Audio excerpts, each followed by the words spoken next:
Hey, welcome back, Yelling and Screaming. This is NFL Week 10. Really quick point of order. If you haven't voted yet, get the hell off YouTube and go vote. Very That's important right. day. If you're watching this later in the week, you've missed it. You missed your opportunity. But, every year. It comes around every year. So, Sean, we got a pretty good slate this week, We top did. to bottom. The last couple have been not as impressive, at least in my opinion, but there's some games here I'm really excited for. I agree with you. Realistically, there's maybe one or two games that I'm like, it's really not going to do too much. And we all know which teams those are.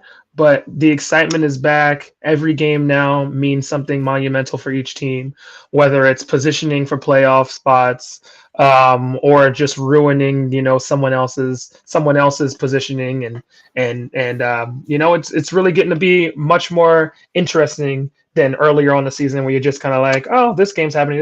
Like, no, each one of these games now, this late in the season, week 10, they all mean something. They all mean something really, really special. And so it'll be really, really interesting to watch and see what happens this next week. Well, I had an idea to get us fired up really before we jump into the games here. And I have a simple question for you. Let's do it.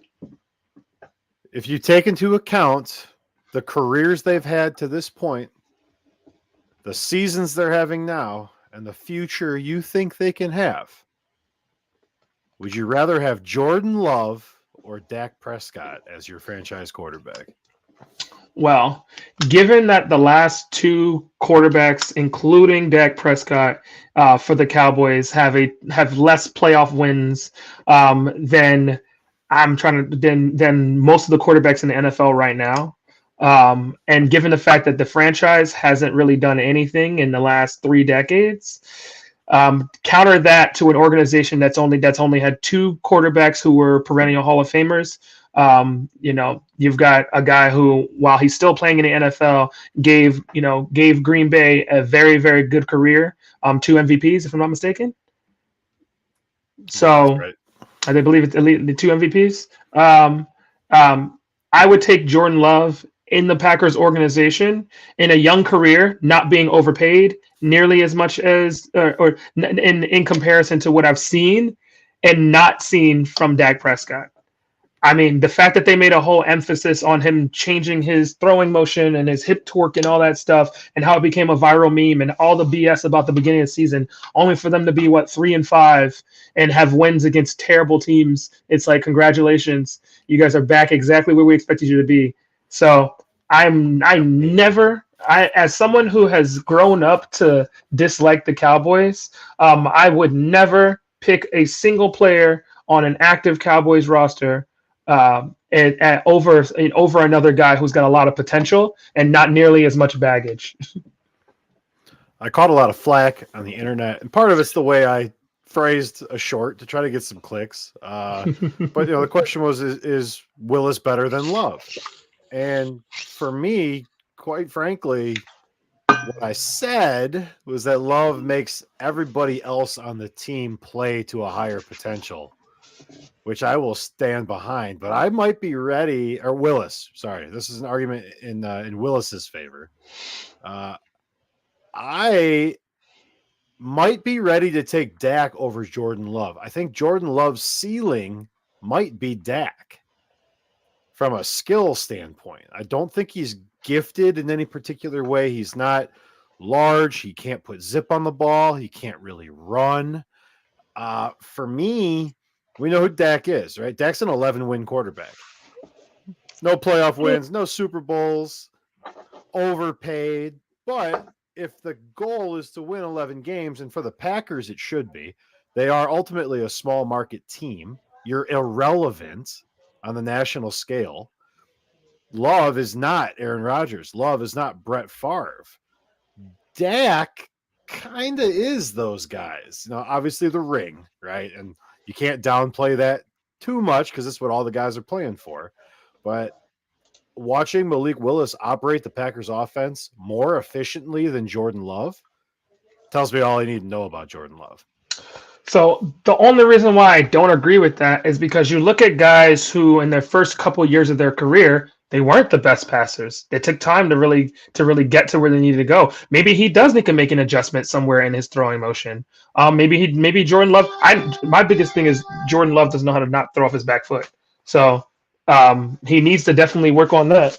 And God damn it, sorry, I got a stupid notification somewhere that I don't need to listen to. What could ESPN possibly be telling you at 5:00 Arizona time on a me Tuesday? alone, guys. Yeah, no, it's a fantasy. It's a stupid fantasy notification. But realistically, I'm still not giving up on the potential that I can see from Jordan Love.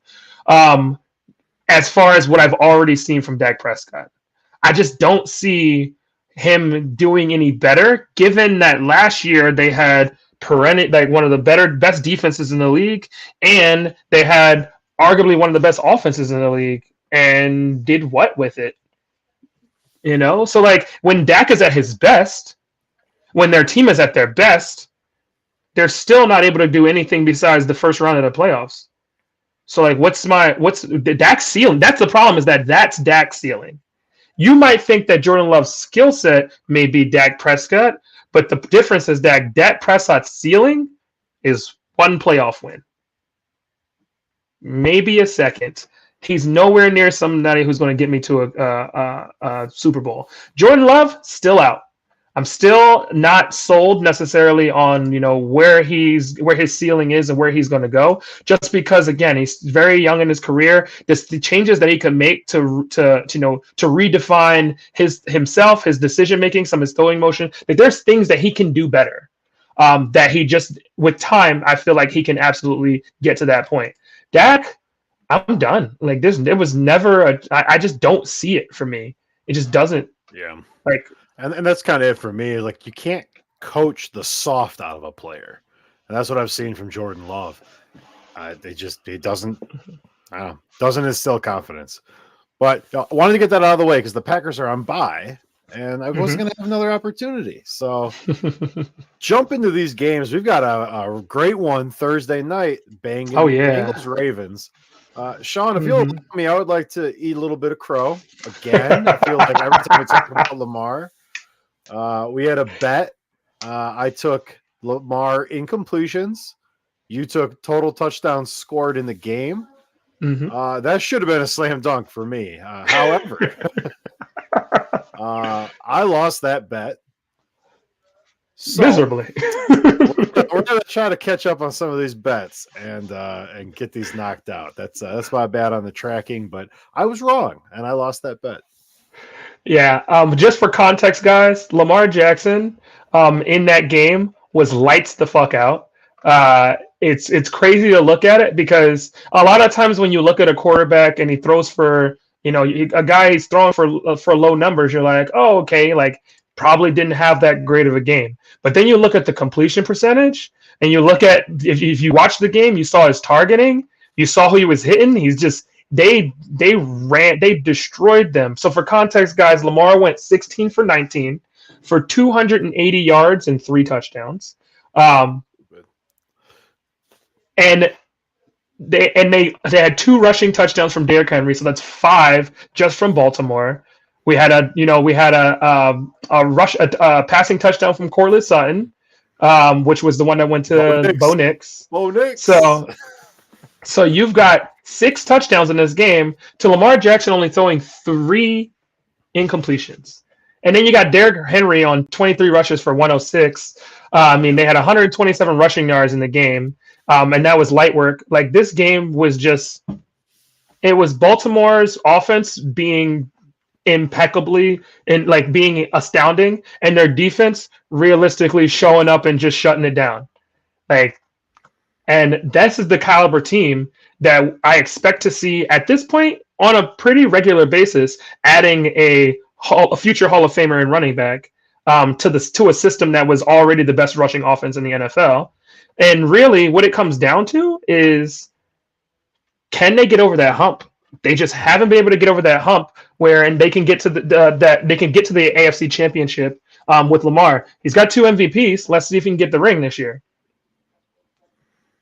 Yeah, we'll talk more about what's standing in the way of that ring here. But Chainlink, the challenge of the week on Chainlink is Derrick Henry rushing yards versus Bengals team rushing yards. Mm. And man, I would have a hard time not taking Derrick Henry no matter what. Probably still the best running back in the NFL by margin. So give me the Ravens here. I know they're laying 6 at home. I think that's probably a pretty clean number there. I like Ravens by 2 scores. I take the Ravens in this game too. We saw the Bengals beat up on the Raiders. Congratulations. I mean, at the end of the day, it doesn't show me anything about the Bengals. It just shows that they beat a team that wasn't good. They beat a team that wasn't good, and that's what they're supposed to do. They have a very high. The Bengals have the most high-powered offense for a team with a losing record. Hands down, they've got too much talent. They've got too much talent on the. They've got way too much talent on the offensive side of the ball, and they put up good numbers. I mean, they're the only team that I've seen in the NFL to lose multiple games when scoring over 30 points. So they've got a lot.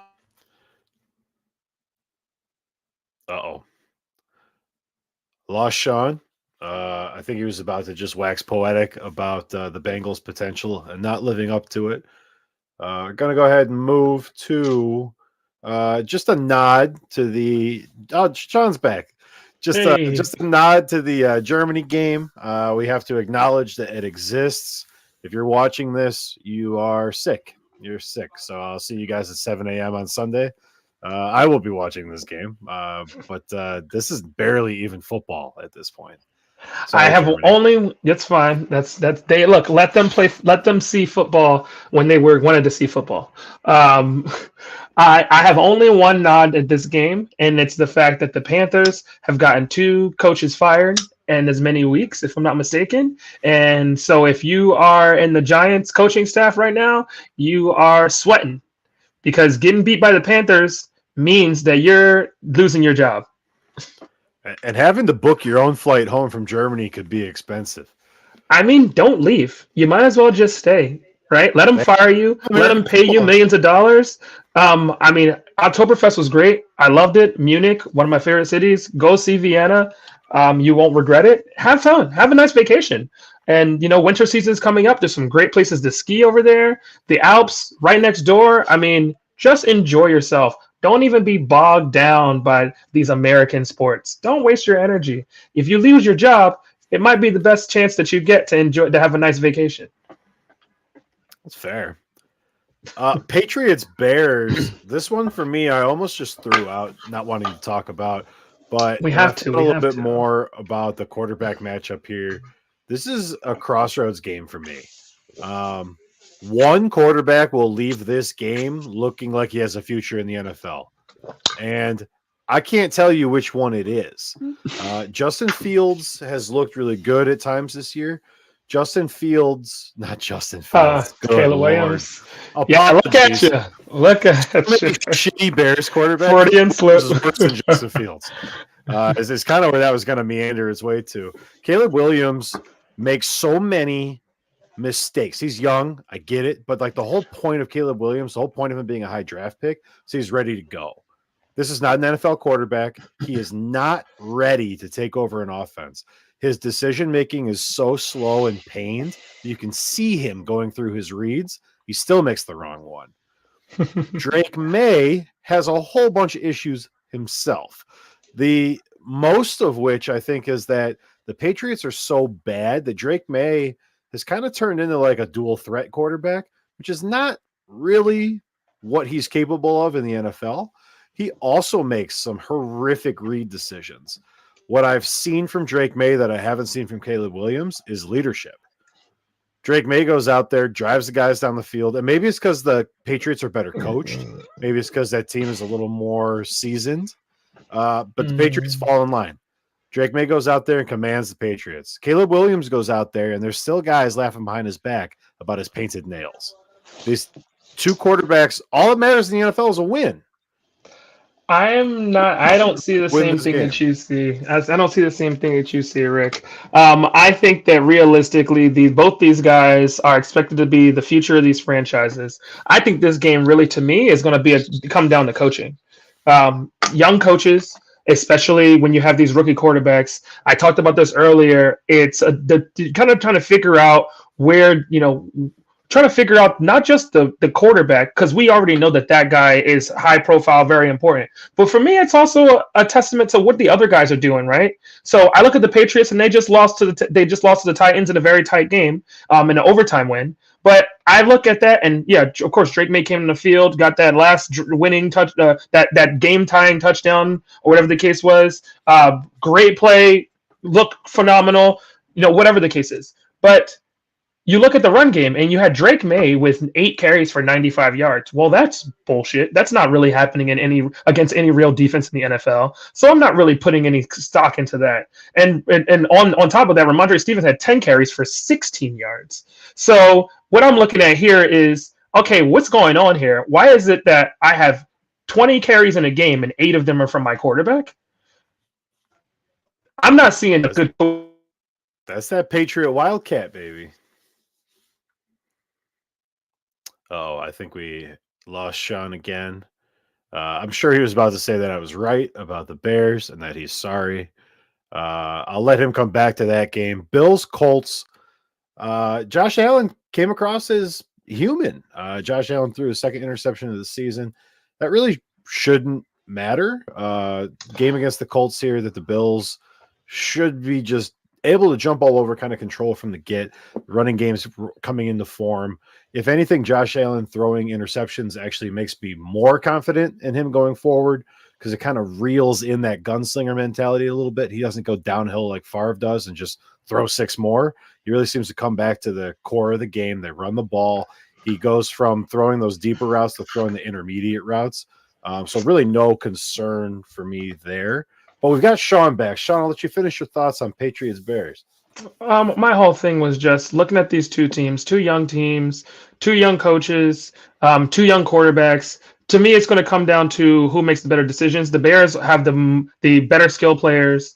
They should win the game. So if Drake May looks like he's making good decisions and Caleb Williams look like he's making bad decisions, again, that points to some of your points. But I think that both these guys are still going to be that guy for their team next year. And in the years to come, at least at this point, it's just, for me, it comes down to more coaching and seeing what the coaches can do. What can they draw up? How can they pull this one out? And the Bears, that's the only way that they can keep up in the division. But realistically, their divisions, it's good luck. It's a crazy statement. I agree with you, but it is a crazy statement to say this game comes down to the coaching. I picked the Bears. That's insane. That's just an insane thing to say. I mean, you're not wrong. It does seem like that's going to be the case, but also the Patriots don't have any skill players. So, when your best player on your offense receiving is Ramondre Stevenson and your best rusher on your offense is your quarterback, you're not going to win any games. It's just not going to happen. So, what do you have on Bills Colts? Bills Colts, yeah, Josh Allen look human. Not wrong on that. Definitely saw him throw picks and go, okay, he's a regular guy. But they picked up some help on the receiver core, and it looks like that team is rounding out in the form. Colts still are a mess, so I expect the Bills to just kind of walk in there and do their thing. But sometimes you don't really know what's going to happen in some of these AFC games, so it'll just be interesting to watch it. Vikings Jaguars don't have a whole lot here. This one could get bad in a hurry. If the Vikings get going downhill on a Jaguars team that kind of seems to be mailing it in, this one could be ugly. The Jaguars have no defensive players that are worth really talking about here, at least from what I'm seeing. And then, the Vikings are they're still a very strong team. More than I would have thought before the season began, and they looked a little human in the past 3 or 4 weeks. But I expect them to just wash the Jags, who are in tank mode. Literally, they are using tank because people who started Etienne this year thought he was going to be useful, and he's nothing been useless at this point. So they got no Kirk. They're hoping for next year. They're hoping for next year. Broncos, Chiefs. I feel like the league has missed the opportunity to beat this Chiefs team. They look fine. They look good. If anything, Their defense looked a little suspect, but the Bucs have been really good on offense. Baker is a great quarterback, especially in crunch time. I think I'm not going to pick them to go undefeated the rest of the way. They have to play the Bills coming up here, but like the weak Chiefs for the first 7 games of the year, that's done.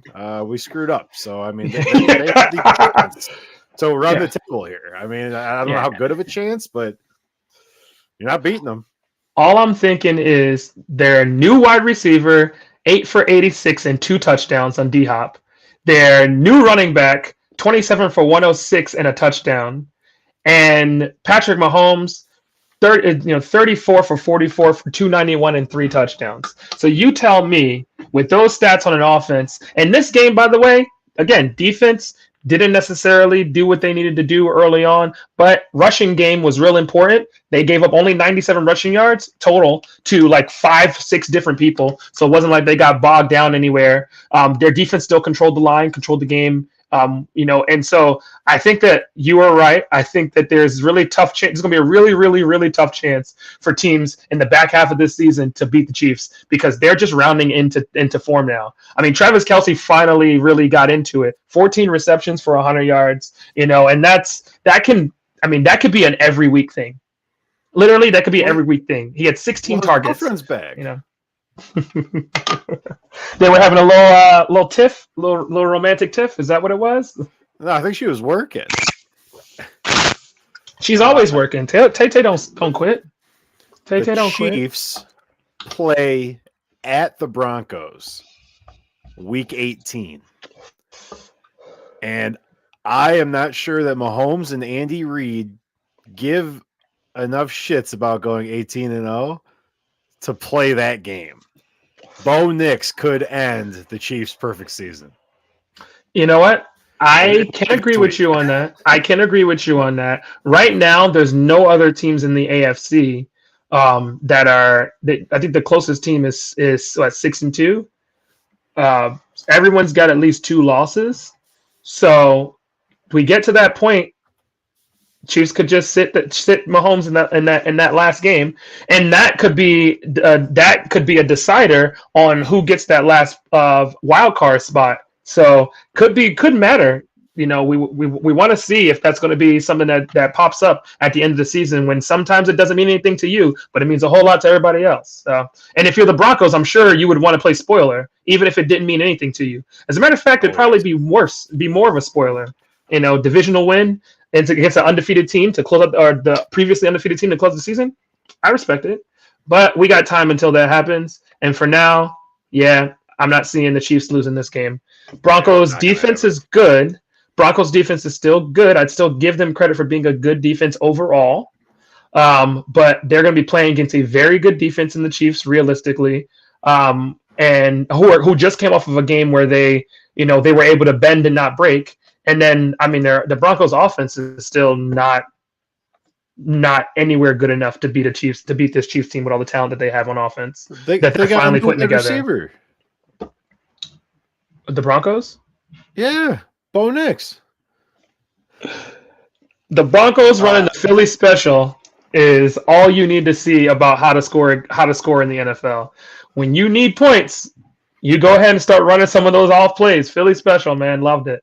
Love to see it. It confuses everybody.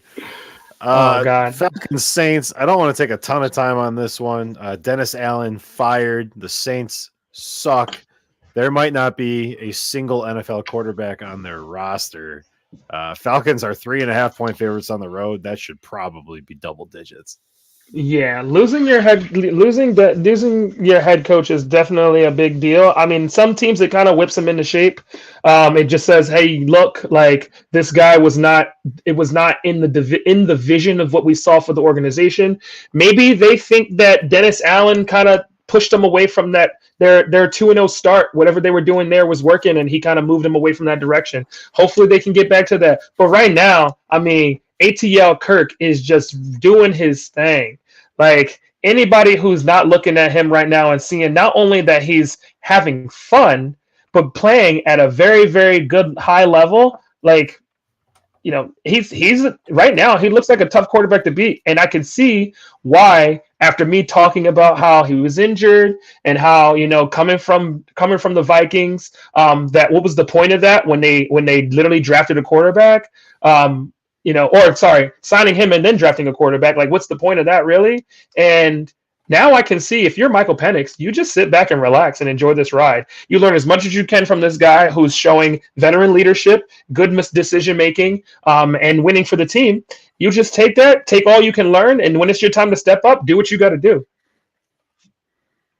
49ers Bucks. Sean, I want to play a quick game with you. The All game's called Name a Bucks Wide Receiver. Crap. I mean, Mike Evans? You didn't say active. You just said Bucks wide receiver. That's fair. How about leading wide receiver, Sterling Shepard? Oh, my God. They just picking up Giants trash now? It's bad. So, really what I want to say about the Bucks, they're doing a lot with a little. Cade Otton has showed up. Great route runner, has kind of been given an opportunity now. He's making the most of it. I kind of had his coming out party on tight end day. Great game. Yeah, he was actually the leading receiver in the Monday night game. Bucky Irving looks good, but how much do you need to do a lot with a little against the 49ers? I'm not sure that there's a game flow that can cover your flaws to an extent. An angry 49ers team that might have Christian McCaffrey back. I don't know if there's a path I can envision to the Bucks winning this game.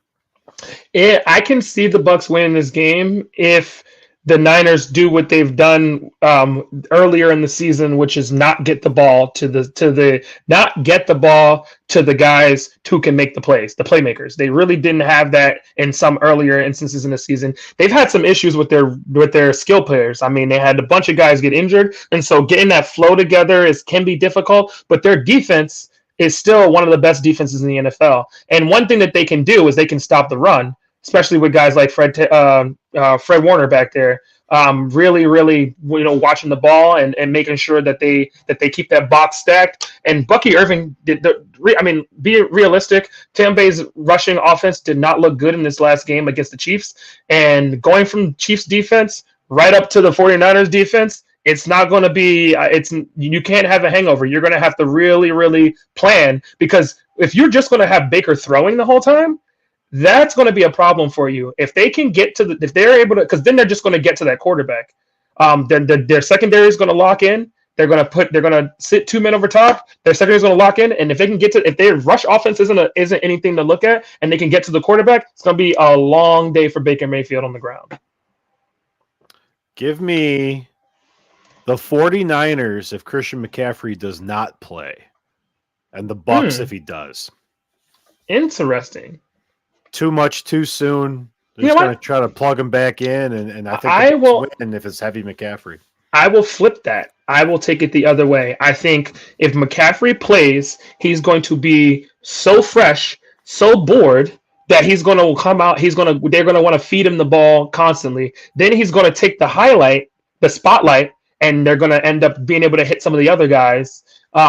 If he doesn't play, then then the Bucks, I feel like, will feel like they've learned from this week, a loss that shouldn't have been a loss, or was too close to be a loss, whatever the case is. They'll learn from what happened in this previous week, and they come out against a strong team who a win actually matters more because it's an NFC team. And yeah, I think if Christian McCaffrey plays, the Bucks win or Bucks lose. If McCaffrey does not, if McCaffrey plays, Niners win. That's what it is. If sorry, I got the Chiefs Bucks up on my screen right now, but you know what I meant.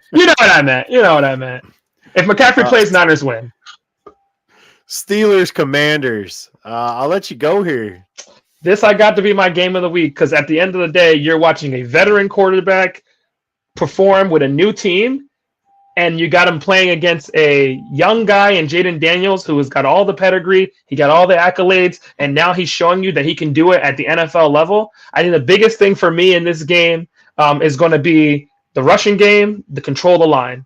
Because TJ Watt is always somebody you got to watch out for. He is a game changer in any defense. And Washington just picked up Lattimore, so they're going to be looking for him to help bolster that secondary, and be able to and be able to then be able to put more guys on the line and actually get give Russ some fits back there, and hopefully they can use that to their advantage.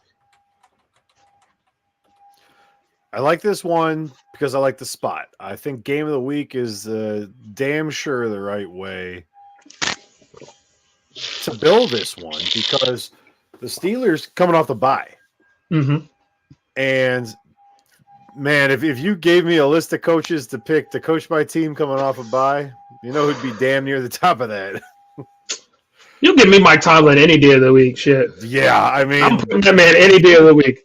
There's a few coaches in the NFL that I would pick hand over fist any day of the week, and it's Mike Tomlin, it's Bill Belichick, and it's Andy Reid. If those are my three guys, if I get any one of those guys, I don't care how long they want to coach for. You want to coach for 30 years? Go right ahead. Yeah, give me Tomlin coming off a bye with a rookie quarterback. I think that's probably his second best spot as a coach, is coming off a bye. What, the rookie? First, no. I'm saying where Mike Tomlin is the rookie coach of all time is standing on the sideline cheating, trying to trip kick returners. Behave. Behave. You mentioned Lattimore. Lattimore's going to slot right into this Washington defense. Very similar scheme. Obviously, he's an elite level player. He's not going to have any issues here. I think that's going to pay immediate dividends against the Steelers, what we call wide receivers. They're just about as big a bunch of nobodies as the Buccaneers. Hey, so, Pickens looks pretty solid, man. Don't sleep on him. He looks pretty solid. More over the top of him, it doesn't matter anymore. Fair enough. They literally saw that and was like, "That's what we need. This is our guy." And that makes sense to me why they're favored in this game too. Washington looks really good. Their rush offense looks solid. I think it's going to come down to rush offense because Brian Robinson has been doing his thing, and you got a two-headed monster back there with was it Eckler, who's their short down back, and then Jaden Daniels can take off if he needs to. I mean, he's definitely a guy who wants to sit in the pocket, who wants to go through his reads, and it makes great reads, but he can move. Like, don't sleep on him. Yeah, it's Tuesday right now. If Brian Robinson doesn't play again, okay. I really dislike what Eckler looks like as the feature back in that offense. I'm not sure it's enough to matter. I think the Jaden Daniels coming out party will continue here. I just don't think the Steelers are going to be able to score enough points to win a boat race. Washington probably won't stop them more than a handful of times, but we've seen the Commanders score 30 points like it's nothing. And I don't think the Steelers can keep up with their scoring, even though the Steelers are better on defense. So I think that the Commanders tight. I agree with that. I think that really, if Jaden Daniels is able to get the ball out of his hands in less than 3 seconds, then it's going to be a wrap for the Steelers. But if he's got to hold the ball for longer, because he can't get the ball to his receivers, or if he's got, if he's getting a lot of pressure from that D line, then it's going to be a long day for Jaden Daniels. Yeah, Watt's going to be there all day long. I hope so. He's on my fantasy team. Titans Chargers. This is another one of those games that I could probably do without. I'll leave it to you if you have any notes. Will Levis is supposed to be back for this game. I'm not sure that matters, but it's a fact. Will Levis is expecting to play Sunday. I lost Sean again. Sean's notes here. I'm back. I can hear him. I'm back. Go ahead. What do you have on Broncos? Just need Titans Chargers. Yeah, pace of the. That I see here, Titans team. I did not take on Tony Pollard yards. I think that if you've got whatever you're rushing yards, I'll take it because run. That's it. That for you. Jets Cardinals. This is going to be an interesting one. I probably got too far ahead of myself calling out Aaron Rodgers. So, of course, turns around, looks great. So, I'm just going to keep saying it every week until it comes true. If Rodgers doesn't lead the damn Jets this week and prove they belong, the season's over. I mean, they're in a hole. They truly probably have to win out all but one or two games to even be in the conversation. So for me, that's going to be the focus for me for the Jets every single week. The Cardinals defense is kind of soft. I don't take a whole lot away from what they did to the Bears. I put more of that on the Bears offense than their defense, but the Jets offense has looked like the Bears offense for large parts of the season. So I think it still is a fair analogy for what the Cardinals are capable of doing. Give me the Cards by a field goal, but I don't think this is the week that Rodgers really looks like it's over.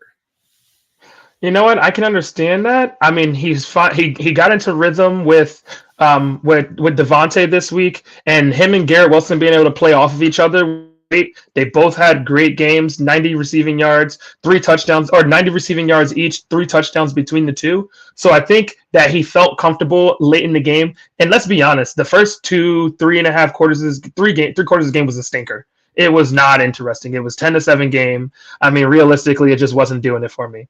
The fourth quarter was really where things started to pick up for the Jets. And late third, early fourth, it really started to pick up for them. So I'm not sold on Rodgers completely. But I will say this. I am super excited about how good the Cardinals have been at closing out games. The Cardinals have scored so many points in the back half of games in the last 3 weeks that it gives me a lot more energy and excitement for what the team's potential could be currently and in the future. I'd like to say that this game is going to come down to probably the third score in the fourth quarter. Okay. Again, it's going to be the third score in the fourth quarter will determine who wins this game. I mean, why don't you just get a little less vague? Like, who scores it? I can't. I mean, I want to say Trey McBride because that's been my guy. But realistically, I can't say either way, only because, both of these teams show flashes of brilliance. And then they also show why we don't put any faith in them on in any given week. And when Kyler is on, I mean, he just moves. He's moving down the field. He gets the ball where he needs to. Like when he's on, he's on. And the same thing is said for Rodgers. When he's dialed in, he's dialed in. But when these guys are in their head, when they're not getting their reads or when they're uncomfortable in the backfield, Kyler's significantly more mobile, so he could take off. But either one of them, when their pockets really are collapsed, they're not necessarily breaking out. They're not making those decisions. They're not breaking out in the same way. And Rodgers will look downfield to see if he can still hit somebody, but Kyler's just taking off. Either way, you want to see. I think the third score in the fourth quarter will determine it. I don't know anything about the turnovers right now. I'm not going to put anything on that because both these teams have had giveaways that were significant. But realistically, I'm going to go ahead and say that the third score in the fourth quarter will be the determinant. Well, Sean, I have to admit something. I said Cardinals win by 3, and it's because I know the outcome of this game. Good friend Jersey Jason will be in attendance at this game. I will also be hell sports here. So the Cardinals are going to walk off field goal win this game and break his heart. I just know it. That's a fact. Ooh. Well, you know what? I'm going to this game too. My buddy Shitty Billy is coming into town from Niagara, Canada, and. Yeah. And we're going to a music festival, Dusk Music Festival in Tucson, and then we are driving back up the next morning and we are going to this game. So I will be in attendance, and I would love to see a Cardinals walk-off, a 23-20 walk-off. Bet that exact score. Eagles, Cowboys, Eagles 7-point road favorites. Saquon's mad. Bro. He is so good. He's going to take it out on this Cowboys team. This has the potential to be a bloodbath. I agree. I agree. The Cowboys are down and out, and they're I mean, Dad, you see the video of Dak on the sideline? He's like, we fucking We suck. fucking suck. Yeah. Dude, you got to be more mindful of where you are. Like, you're a quarterback. Your coach spends his whole game behind the play card. Like, cover your mouth when you're talking bullshit on the sidelines, Dak. That's not a leader. He's not a leader. Yeah. And you know what's funny too? In instances, it is perfectly fine for a quarterback to say that, but he has to be. You have to have the feeling that he means that, including himself. Like it doesn't feel like that we fucking suck was I suck too. It felt like a we fucking suck as in the Cowboys suck, and they just gave me a fuck ton of money. In the back of my head, that's all what I'm thinking is all that money that they just gave him and CD, and now they got to pay some other guys in this next year too. It is a toilet bowl in Dallas, and I am here to flush it and watch it swirl all the way down because they are bad. That's the craziest part is that next year they're going to have to pay guys to play quarterback and wide receiver because the guys they paid suck. It's so bad. It's so bad. Oh my god, it's terrible. It's terrible. They don't know, and realistically, they have no run game. Right? They're praying for Dowdle to be good. Zeke is gone. He's out. He's just they said he's missing practices. Like he's missing meetings. He's out, and he was never good. Pounds? I mean, it's just a sad. It's just sad right now for the Cowboys. And what I want to say too is to the counter of that, the Eagles look like they're starting to hit their stride. Their team is coming together. Their running back is fucking literally jumping out the gym backwards, hurdling people after spin moves, bro. Like what? How do you even do that? I mean, I'm telling you right now, he feels so comfortable in Philadelphia. The only issue that Philadelphia has is the coach. The coach is arguably one of the worst coaches in the NFL when it comes to taking points off the board. This man makes poor decisions in instances where he has the opportunity to get his team points to move up. Because instead, he ends up making a poor decision that ends up with that team coming in way closer. This game should have been a blowout.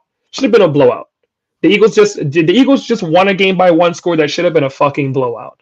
But you know what? They traded field position and they shouldn't have traded field position in instances. They should have taken those field goals and gotten the points when they needed. And just, I think he is the worst person right now on the Eagles. I think everybody else is starting to click and he still needs to figure it out. Sean, I do have to say just one thing. You have your Andy Reid colored glasses on as a quasi Eagles fan. I just want to remind you, you guys had Chip Kelly. So it could always be worse. But hear me out. And this is the scuttlebutt from Eagles fans. They think that they would be better off if they had Doug Peterson back because they did have Doug Peterson. And he is in Jacksonville right now stinking up the fucking show. So you tell me, if you're Philadelphia, would you fire Nick Sirianni to take a fired Doug Peterson if he gets fired by Jacksonville? Jaguars might go for a coach trade? A trade. Throw in a seventh. Drop and swap? Can you trade coaches? A drop and swap? Is that a thing? Can you trade coaches? Because they're not. The Broncos had to trade for Sean Payton.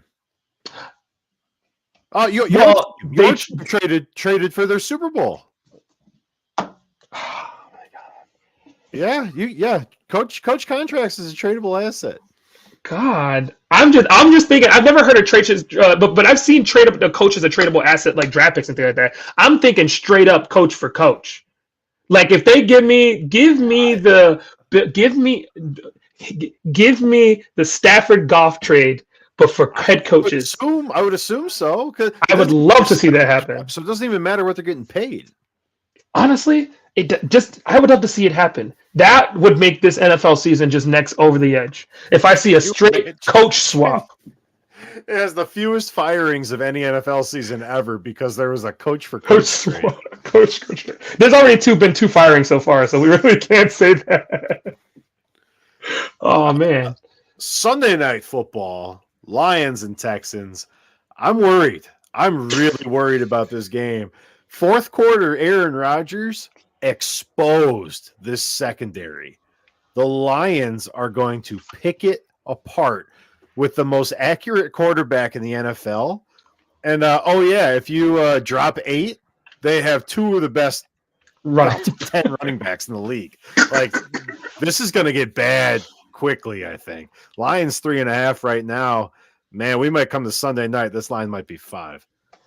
You know what? I'm not disagreeing with you on that. After watching the Lions in the last couple of weeks just pick teams apart, it has been very obvious that they are the team to beat in the NFC. I will say this, though. The Texans getting back, I believe they should be getting back Nico Collins this week, if I'm not mistaken. If they can get him back, he is CJ Stroud's, he's his security blanket. He's his blankie.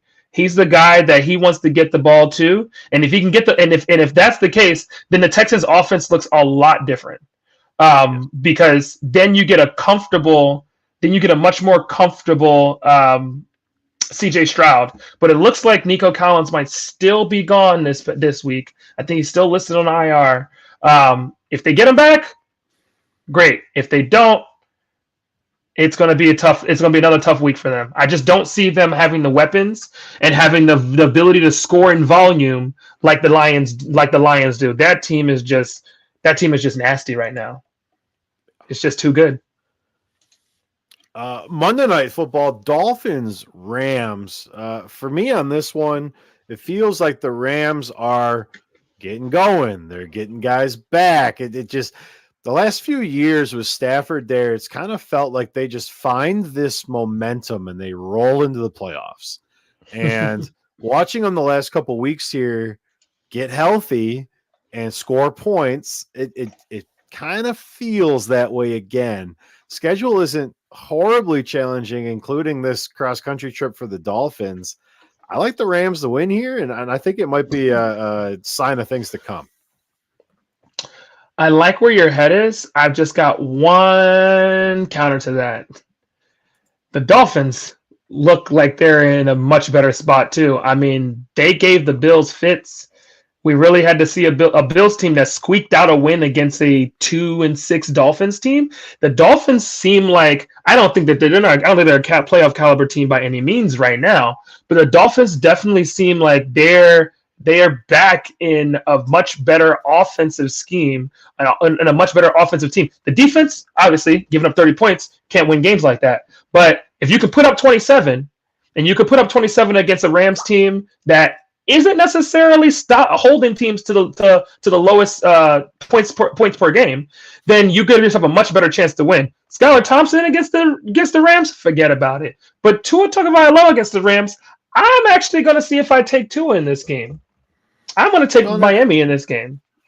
And I'm curious to see how they show up. You know, you refer to their record, but I mean, they played 5 NFL games without an NFL quarterback. Yeah. So being able to slot Tua back in there, I mean, it makes a difference instantly for the run game, for the passing game, for the defense. I mean, they get better everywhere just by having Tua line up. Without him throwing a single pass, you're a better team by leaps and bounds.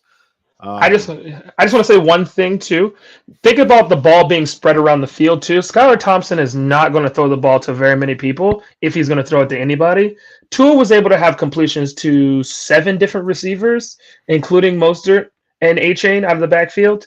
So, I mean, just being able to feel comfortable spreading the ball around. A-Chain had 8 receptions. Obviously, those are dink and dunks coming or wheel routes. But then you got Smith, he did 5, and then you got 4 for Hill and 3 for Beckham. So, like, I think just him getting back into the groove will be a huge benefit. The biggest thing for me, and the thing that's going to matter the most, is whether the Rams can get in the backfield. If the Rams can get in the backfield and they can get Tua uncomfortable, they can make him start thinking about that head slamming against the ground, or put him back down there one time. At this point, I'm pretty sure his brainstem is being held together by dry glue. So children's glue. So I'm not sure if one more snap of that head back is going to do it. But if you can keep him uncomfortable in that backfield, it's going to give them their best shot to win the game. You know, if they can beat the Rams, they go back home, Raiders and Patriots. And then you have a Friday night game against the Packers at Lambeau. If the Rams can win 3 out of 4, or the Dolphins can win 3 out of 4, you are kind of right back in it in a really, really bad AFC East. You're not wrong. Division's not good. The division's just not good. But I just can't see the Dolphins really coming back right now. I just don't see it. I mean, I feel like this is really the Jets' division to lose, and they're not good, but it's their division to lose. Yeah, it's just a really bad division. It's not good at all.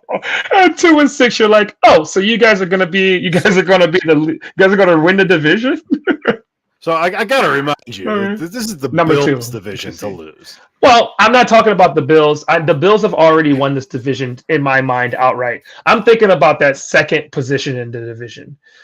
Because realistically, I mean, honestly, The Jets with Aaron Rodgers are the Dolphins with Skylar Thompson. Right? Gross simplification, but that's what the record says right now.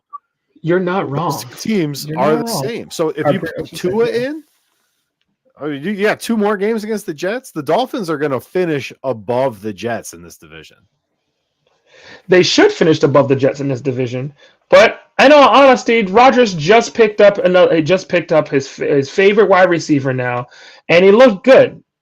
I think the Jets defense is better than the Dolphins defense, so I can't say that even though Tua is playing, that they're going to beat the Jets outright in both those games.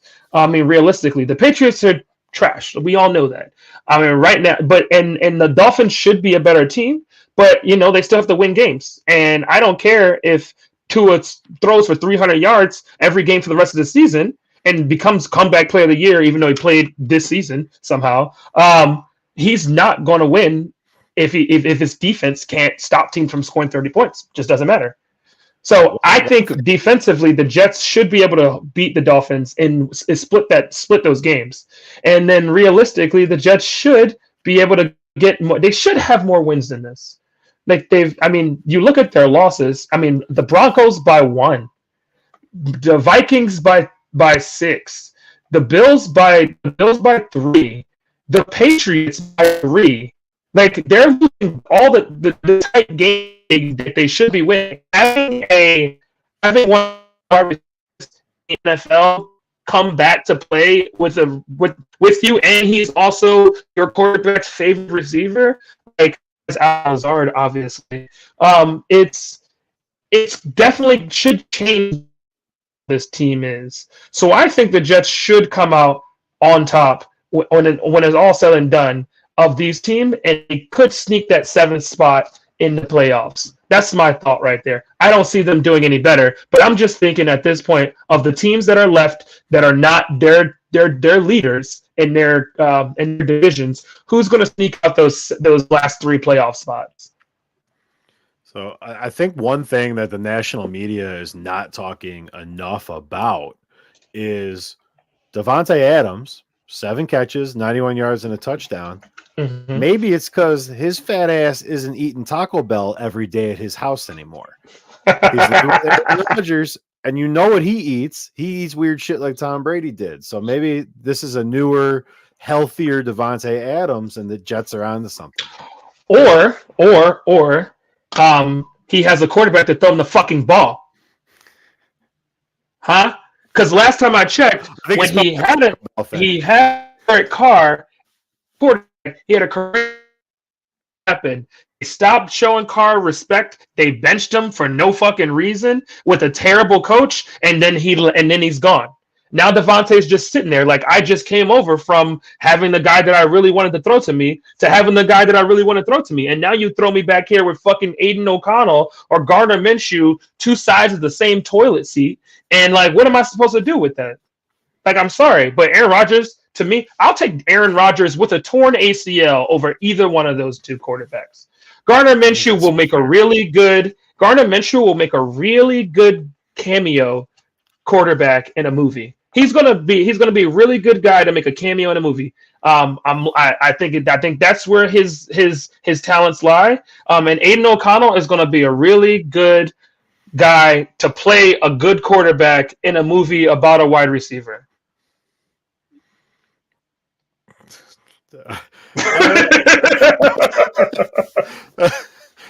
When they do the Jerry Rice movie, Aiden O'Connell will play Steve Young. Maybe. Actually, he'll play the guys playing against the Niners. Yeah, that's who he'll play. Speaking on bad quarterbacks, Maction is back tonight. Nothing like a little weeknight Mac action to get you through a week of no football. I love having Tuesday and Wednesday games there. Oh yeah, I'm about to say there's no games. After there was like 55 days in a row of football, right? In a row. Football is the best. It is. You can pick the Maction games and every game on Chainlink, our sports app. It is free. Check that out. Real soon here, we're gonna have our game of the week up on Chainlink as a little feature. Throw you guys some of our awesome picks for that.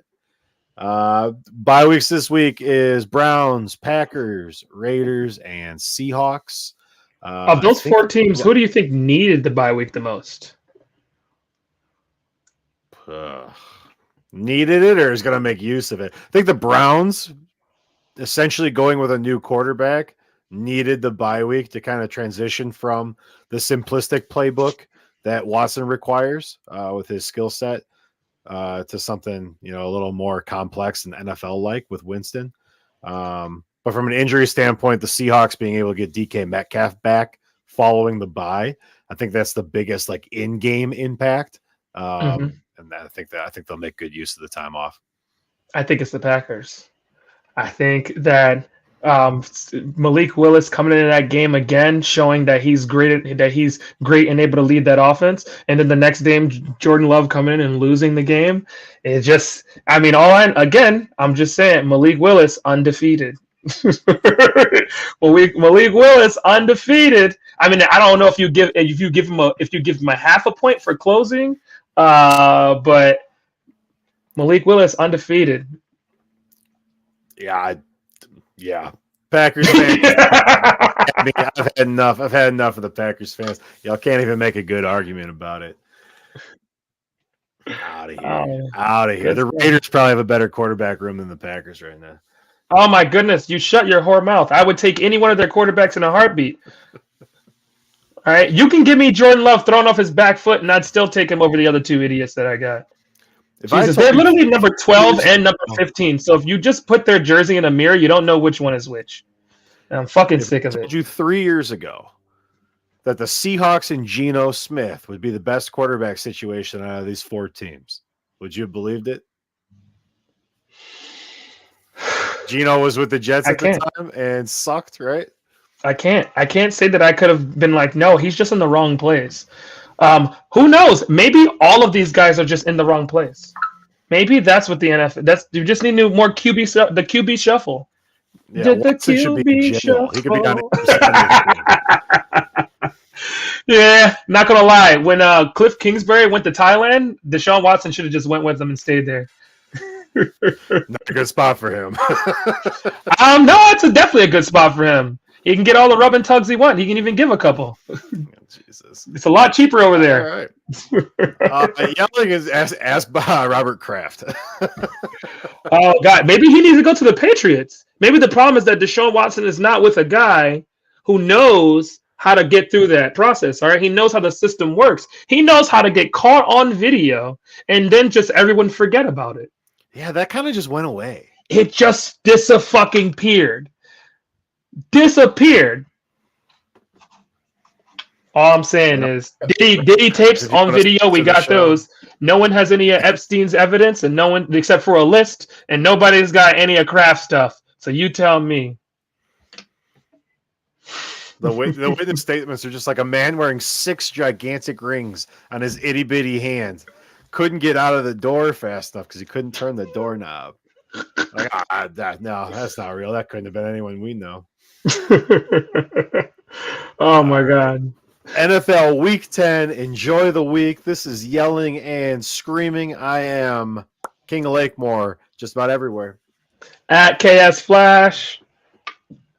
Thanks for joining us, guys. We'll see you shots. I'll be doing shots the next time we film. I'm gonna come clean on all my bets. We're gonna figure them out. We're gonna lock them in. Hey, I'm here for it. You just let me know which ones I'm up to, and I'll take my shots as well. It's gonna be fun. Idea. I think that honestly, the next shooting might be one of our best. The next filming of Yelling and Screaming is going to be a shot fueled version, shot fueled episode. What do we call the episode then? Yeah, we'll come up with something clever. We gotta come with a cool name for it. We because we gotta take some shots. Go in and tell you what I actually think about Jordan Love. Okay. All right. Well, you already told what you thought about Lamar, so. Lamar, like MVP Lamar? MVP Lamar. I mean, technically, that is his name. No. All right. Yelling and Screaming. Thanks for joining us. Peace. Later, y'all. See you guys next week. Happy Election Day.